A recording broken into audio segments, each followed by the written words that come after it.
The United States Air Force, in discharging its responsibility for the aerospace defense of the nation, is called upon to investigate reports of unidentified flying objects. Two Air Force officers have, over the years, been very closely associated with this activity. Lt Col Lawrence Tacker was formerly the chief spokesman for the Air Force on the matter, and Major Hetor Quintanilla is now the chief of Project Blue Book. Major Quintanilla, what are the objectives of Project Blue Book? The objectives of the program are twofold. They're the same as they have been since 1953 when the regulation was written. First of all, to try to determine if the UFO phenomena presents a threat to the security of the United States.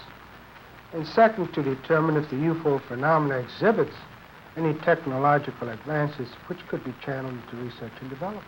What's the record so far? To date, we have over 10,000 cases at Wright-Patterson Air Force Base, of which 646 of these remain unidentified. That's not to say that we could not have identified more cases if we had gotten to the observer quicker and checked the local activity. The Air Force has been accused from time to time of hiding information about UFO. What do you have to say to that, Colonel Tacker? Well, these charges are absolutely untrue. Actually, the United States Air Force releases statistics on the UFO phenomena through the Department of Defense press desk periodically, and we've always honored accredited media when they wanted to investigate a given specific sighting. There's nothing to hide? There's nothing to hide at all. Is there anything in the files, either classified or unclassified, that would indicate that there may be extraterrestrial visitors overhead? First of all, the project is completely unclassified. And there is nothing in the records which would indicate that we have been visited by any advanced civilization. How does the Air Force look upon people who make reports of UFO? Do they look on them as qualified observers?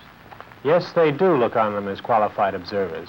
Actually, most people who report a UFO sighting are patriotic citizens who have been mystified by something that they've seen, and through a patriotic sense, report it to the local law enforcement officials or to the United States Air Force Base near them. What would you consider as a person qualified to interpret what he sees? Well, I consider astronomers genuinely expert in their field. First of all, they have a tremendous advantage over the other physical scientists, and that is that they have powerful telescopes and photographic equipment to confirm their interpretation. Do astronomical laboratories make any contribution to the UFO program? In a negative way, they do, because I've never received a UFO report from an observatory. Not a one? Not a single one. Well, how about the tracking and detection facilities that the Air Force itself has? How does this fit into the program? Well, actually, to begin with, the United States Air Force is charged by an act of Congress with the air defense of the United States. And the North American Air Defense Command and the Air Defense Command have space tracking facilities which are constantly on the alert 24 hours a day. We're interested in anything that flies in our atmosphere. Well, how about UFO reports in other countries? How are they handled? Well, UFOs actually occur worldwide. However, the United States is the only country in the world that places as much emphasis on the phenomena. Other countries place a burden of proof on the observer and not on their Air Force. That would make your job a lot easier if they did that here. Yes, it would. Thank you, Colonel Tacker, Major Quintanilla. I would like to close by reading a very brief excerpt from the report of the Air Force's Scientific Advisory Board, which they made recently upon completing a detailed review of the subject of UFO.